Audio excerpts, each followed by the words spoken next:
Caríssimos irmãos e irmãs, nós estamos desde as vésperas deste sábado, esse sábado à tarde, celebrando já o terceiro domingo da Quaresma, e esse terceiro domingo traz esta leitura que acabamos de ouvir do Evangelho, em que o Senhor fala sobre o arrependimento. O Senhor repete por duas vezes aquela frase que não está muito na moda. Se nós perguntássemos às pessoas na rua quais são as frases que você lembra de Jesus, dificilmente alguém se lembraria dessa frase de hoje, que o Senhor repete duas vezes: se não vos converterdes, ireis morrer todos do mesmo modo.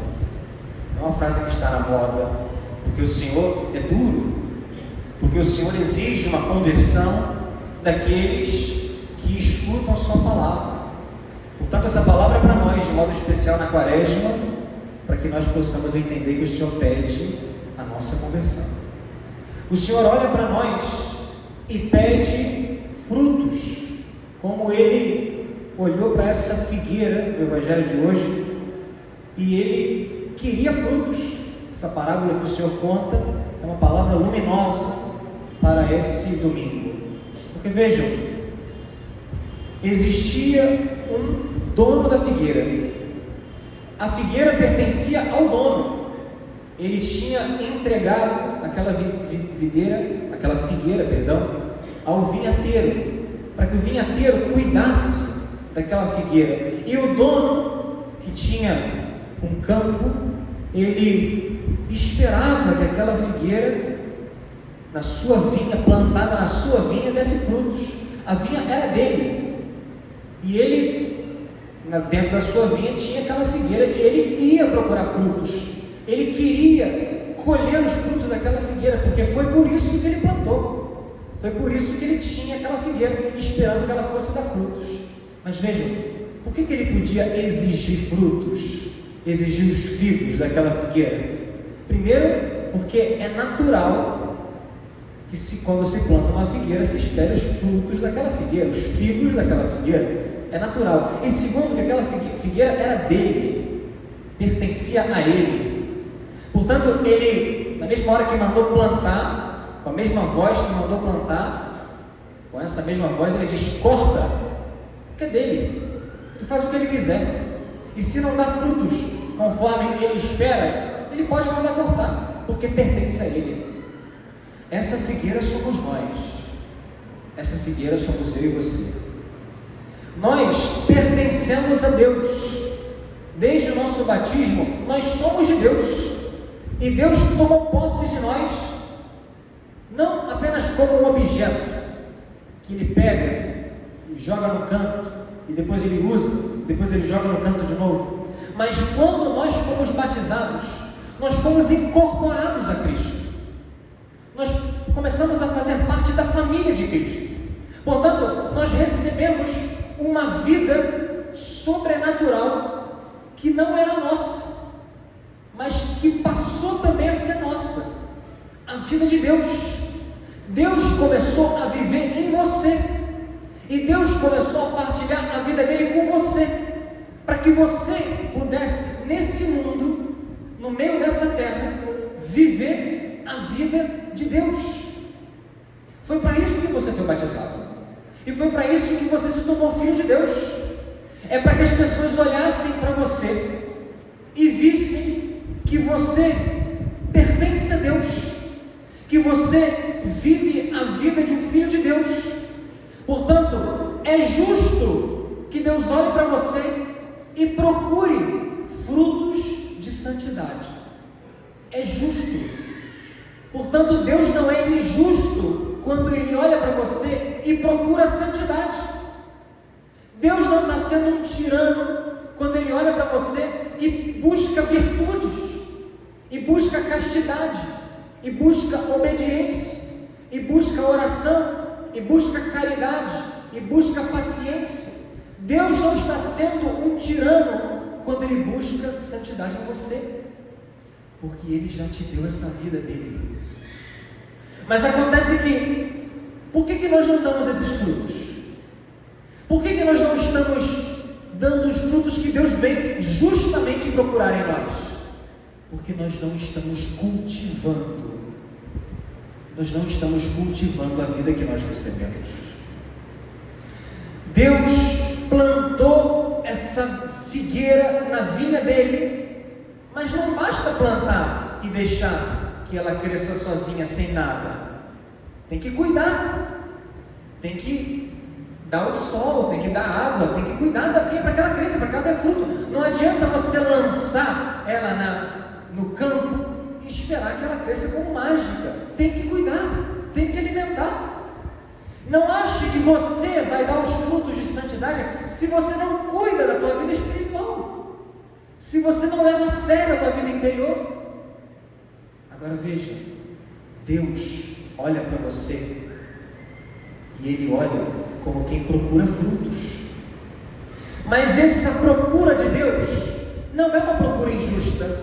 Deus não vai te cobrar uma coisa que Ele sabe que você não pode dar.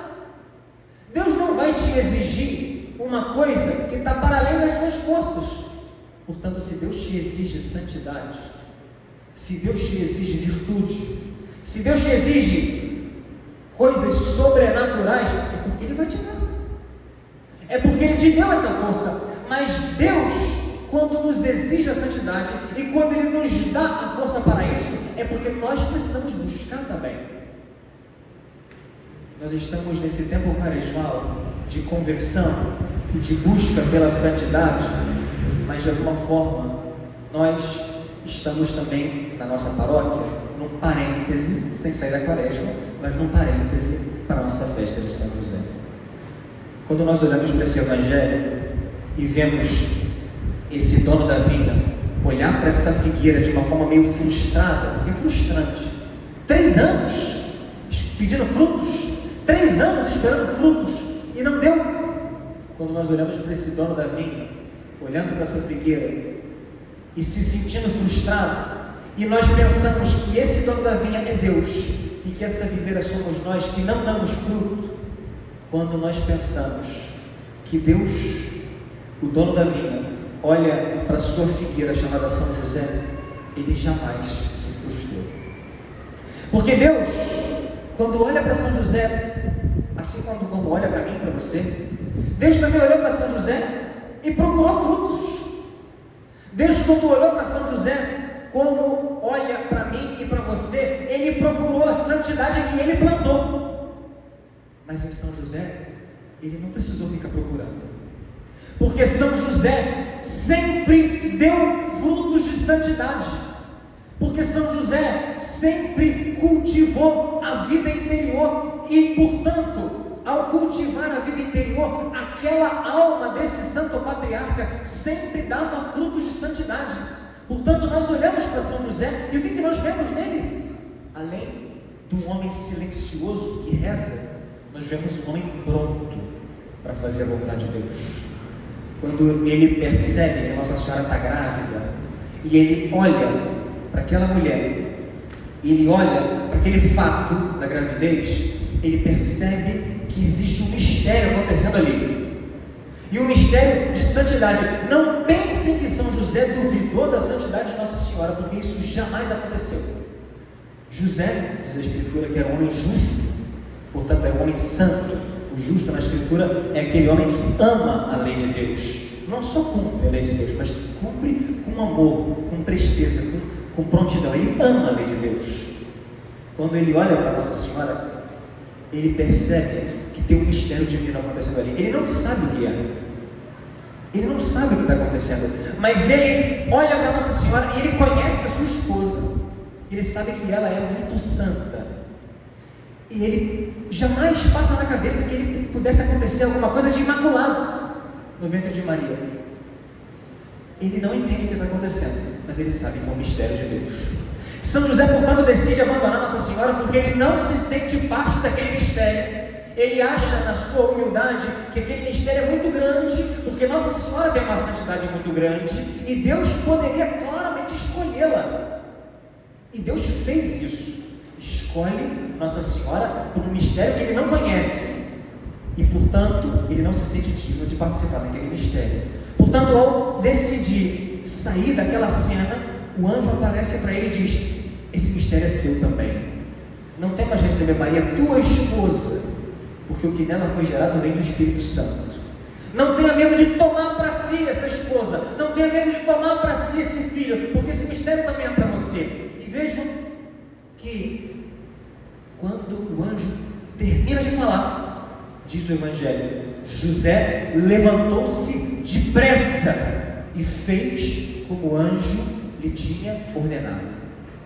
Em São José não tem tempo de pensar se faz ou não faz a vontade de Deus, porque São José não existe no coração dele a possibilidade de não fazer a vontade de Deus, porque aquele homem é um homem de tanta vida interior, é um homem de tanta oração, é um homem tão transformado em Deus, que para ele não existe nada além da vontade de Deus. A vontade de Deus para São José é ordem, a vontade de Deus para São José é um ímpeto. Portanto, ele cumpre com amor, com virilidade, com presteza, com prontidão. Por quê? Porque ele reza. O silêncio de José na Bíblia não é o silêncio de um fraco, não é o silêncio de um covarde, não é o silêncio de um omisso. O silêncio de José é o silêncio de quem cultiva uma vida divina dentro de si.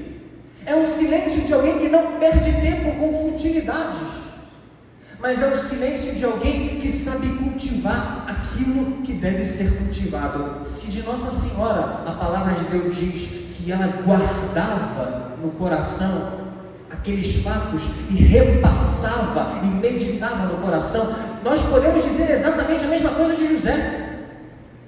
Porque vejam, Deus pede frutos no Evangelho de hoje, e em São José nós temos uma imagem perfeita para esse Evangelho. Porque se não temos palavras da boca de São José no Evangelho, embora ele tenha falado muitas vezes na casa, embora ele tenha louvado muitas vezes, embora ele tenha pronunciado muitas vezes o nome de Jesus, mas se nós não vemos palavras no Evangelho, nós vemos inúmeras atitudes. José toma Nossa Senhora como esposa e acolhe em sua casa. E quando o anjo manda ele fugir para o Egito, ele, na hora, ele pega o menino e a esposa e foge para o Egito, e faz o que o anjo manda. E se está difícil no Egito, ele faz tudo o que tem que fazer, e depois quando manda voltar, ele volta. Depois quando tem que fazer o recenseamento, ele faz. Depois quando tem que levar o menino para ser circuncidado, ele leva. Depois quando tem que levar o menino para ser apresentado, ele leva. Depois ensina Jesus a cumprir a Páscoa em Jerusalém, ele leva. José é um homem dos atos. José é um homem ativo. José é um homem de atitude. José é um homem que cumpre a vontade de Deus. Mas ele cumpre com perfeição. Cumpre com perfeição a vontade de Deus, sem murmurar, sem reclamar. Vocês imaginam São José murmurando? Se tiver que sair de noite para levar a sua esposa e o seu filho para o Egito? Conseguem imaginar essa cena? Vocês conseguem imaginar a cena de José murmurando porque tem que ir para Belém fazer o recenseamento com a sua esposa grávida? Ele tinha todos os motivos humanos possíveis para não cumprir a vontade de Deus, mas ele cumpre sem reclamar. Por quê? Porque tem visão espiritual, porque tem visão sobrenatural. Vejam, São José Maria Escrivá diz que o que torna a vida de alguém feliz não é uma vida cômoda, mas é um coração enamorado. Vejam a vida de José: zero comodismo na vida de José, mas um coração totalmente enamorado, porque estava pronto para oferecer todos os sacrifícios pela sua esposa e pelo seu filho Deus. Essa é a virtude para a nossa imitação. Nós precisamos olhar para esse nosso padroeiro, o padroeiro da igreja, e aprender dele o silêncio de quem reza e a prontidão de quem reza, o silêncio de quem escuta a voz de Deus e a prontidão de colocar em prática os frutos que Deus vai nos pedir, porque Deus vai pedir de você fruto de santidade. Se você é pai de família, Deus vai pedir para você morrer pela tua esposa, pelos teus filhos, e São José tem que ser o modelo para você, porque a vida de José era Maria, a vida de José era Jesus, então a sua vida também tem que ser a sua esposa, tem que ser os seus filhos. Meus irmãos, nessa quaresma, as nossas penitências, as nossas mortificações precisam nos conduzir para uma vida que dê frutos.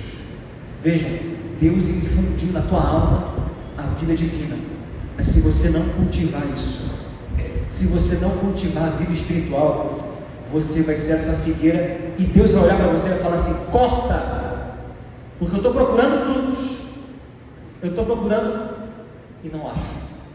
Quantas quaresmas já vivemos? Quantos propósitos já fizemos? Quantos momentos de oração já perdemos?